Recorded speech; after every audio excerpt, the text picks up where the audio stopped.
Fíjense, señores, el ambiente internacional sigue candente. La decisión de la Corte Internacional Penal, que es hija del juicio de Nuremberg. El juicio de Nuremberg empezó pasada la Segunda Guerra Mundial, cuando los países vencedores, o sea, Francia, Inglaterra, Estados Unidos, decidieron conformar un tribunal con jueces y fiscales de diferentes nacionalidades, esas nacionalidades de los países, y Rusia también, de esos países que fueron los países que ganaron la Segunda Guerra Mundial, para llevar a cabo un juicio para someter a los criminales de guerra nazi.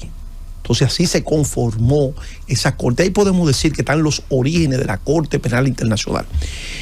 Aunque no tiene tanto tiempo su creación, estamos hablando de lo que se hizo a raíz del tema de Roma, una conferencia en Roma que se hizo en 1998, se conforma esta corte. Esta corte ha emitido varias sentencias, pero esas sentencias no siempre, vamos a decir, son ejecutables. Vamos a ver algunas sentencias de la corte. La sentencia de Vladimir Putin. Y Vladimir Putin viajó a un país que pertenece a la Corte. Son 124 estados que pertenecen a la Corte Penal Internacional, excepto Estados Unidos, que no firma nada, no quiere atarse a nada, no está en la cosa del ambiente, no está en la Corte Penal Internacional, e Israel tampoco está en la Corte. Con el caso de Vladimir Putin, se emitió una sentencia de captura, pero resulta que muchos estados, aún siendo parte de la Corte Internacional Penal, no ejecutan lo que la Corte decide. El caso de Vladimir Putin, que estuvo en Mongolia, y como paradoja de la vida, todo el mundo pensaba que Putin iba a ser apresado en Mongolia. No, por el contrario, lo recibieron como un jefe de Estado, como un gran monarca. ¿Por qué? Porque Mongolia depende mucho del gas ruso para poder llevar a cabo la actividad de su Estado en términos industriales, del consumo humano. Otro caso también de la Corte es en Sudán. Omar al-Bashir tampoco pudo ser aprehendido por la Corte, murió. Slobodan Milosevic, que fue serbio, que sí tuvo entonces una sentencia, y porque este señor, Serbia pertenece a Europa, a la Europa blanca, aunque es la Europa pobre, pero son blancos. Entonces parece ser que no se pudo salir con la suya, a diferencia de Charlie Taylor, Liberia, y Felicien Kabuga en Ruanda. Los otros pudieron maniobrar para no ser atrapados por el brazo largo de la Corte Internacional Penal, pero Slobodan Milosevic no tuvo esa misma suerte, murió en prisión, y se le acusó de crímenes de lesa humanidad cuando se desintegra la Yugoslavia de Tito y se convierten entonces muchos estados. Entonces él tuvo que ver mucho con la matanza de personas en la parte albanesa, kosovar, lo que tiene que ver con Kosovo. Entonces esta corte tiene un poder que muchas veces no es efectivo. Por ejemplo, Vladimir Putin limita mucho sus visitas a muchos estados, porque indiscutiblemente que un presidente que viaje en un avión privado, un avión del estado del cual pertenece, del cual es presidente, puede tener una situación, se dañó el avión. Entonces, ¿qué pasa? Usted tiene que aterrizar en uno de esos 124 estados y a usted se le genera una situación de mucha tensión y de mucha complicación. Por ejemplo, ahora la última cumbre que se hizo en Brasil, Lula da Silva le dio garantía a Vladimir Putin para que asistiera, y Vladimir Putin por ahí ni se acercó, mandó el canciller, porque uno nunca sabe dónde hay que pararse a abastecer combustible, dónde hay que pararse a corregir ciertas cosas del avión cuando se ve en vuelo. Nunca se sabe un fenómeno atmosférico que pueda suceder en términos inmediatos, y dónde entonces hay que hacer una parada técnica. Entonces uno sabe si cae dentro de esos 124 estados. Puede ser que no pase nada, pero hay estados que realmente son mucho más beligerantes y mucho más cumplidores de la sentencia de la Corte Penal Internacional. Tenemos que decir que la Corte Penal Internacional es una corte que asume posición cuando en los estados no se logra entonces resolver los conflictos a partir del derecho local, lo que quiere decir que esta corte funciona como una complementariedad del derecho local. Por ejemplo, si nosotros traemos esta situación acá y se dan situaciones, por ejemplo, lo que pasó con la matanza del Perejil, La matanza del Perejil durante muchísimo tiempo no tuvo una sentencia.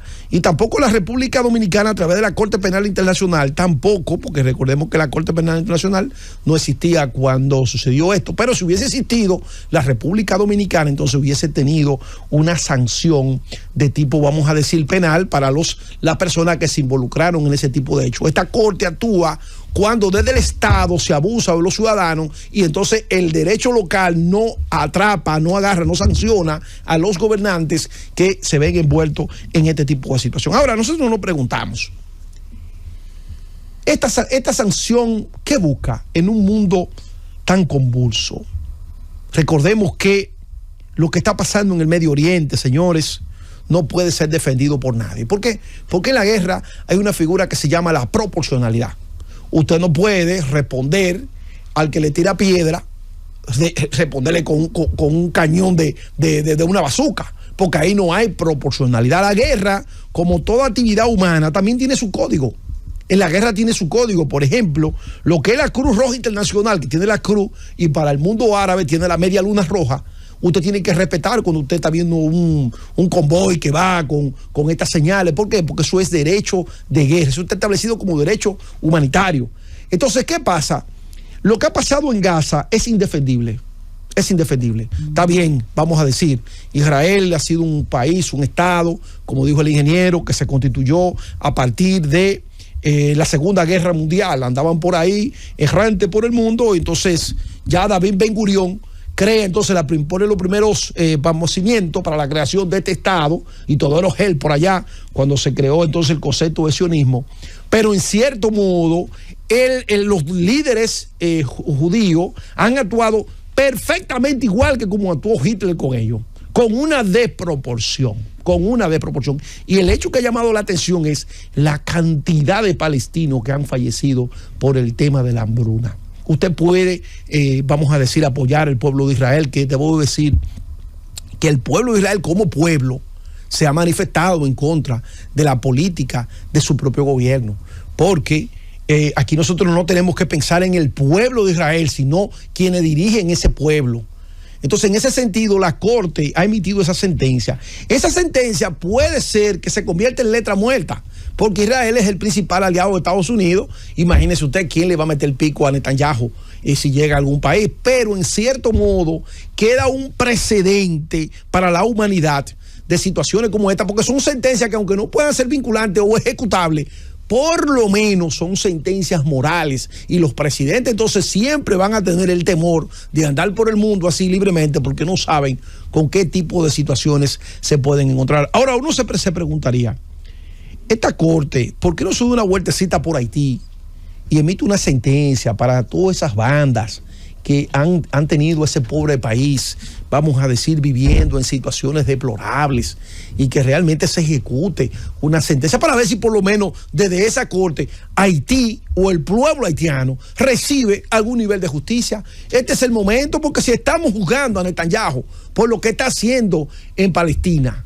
que yo estoy de acuerdo, porque realmente eso no se puede aplaudir lo que está pasando allí, más allá de que nosotros no podemos bajo ninguna circunstancia apoyar a Hamas y el movimiento terrorista internacional. Pero vuelvo y digo, hay una desproporción de las armas, hay una desproporción. Y ya si nosotros miramos el único pedacito de tierra que le quedaba a los palestinos ahí, que era Gaza, ya a la orilla del río Mediterráneo, y eso desapareció. Ahí no hay nada, ya, ahí no hay nada. Usted ve niños caminando, mirando hacia arriba con hermanito fallecido. Es una cosa dantesca, horrorosa, que ofende la naturaleza humana, la condición humana, y que bajo ninguna circunstancia tenemos que aplaudir de eso, simplemente de que porque ellos son terroristas. No, espérese.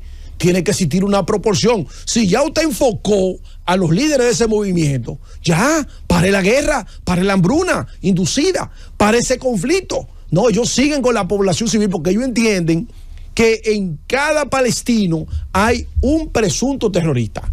Y no importa si nació hoy y es palestino, mátenlo, porque ese mañana se convierte en un chaleco de bala e implosiona en un centro de Tel Aviv. Y ese no puede ser el criterio. El criterio debería de ser otro. Ahora, partiendo de esa sentencia, también que la Corte dé una miradita hacia el Caribe, también porque eso podría generar algún nivel también de justicia, de ver esas bandas que están operando en Haití, que durante muchísimo tiempo le ha quitado el derecho a la patria de Toussaint Louverture, de Dessalines, de Christophe, también de que puede ese país encontrar un camino estable hacia el desarrollo y la prosperidad que necesita cada pueblo para poder, vamos a decir, desarrollarse. Que esta sentencia que se ha dado en la Corte Penal Internacional en contra de Netanyahu y a un general de su ejército, también que se extienda a los cabecillas de la situación de anarquía y de crisis que permanentemente vive Haití. ¿Por qué? Porque tiene mérito para ser sancionado. En Haití no hay un sistema judicial. En Haití no hay tribunales. En Haití no hay gobierno.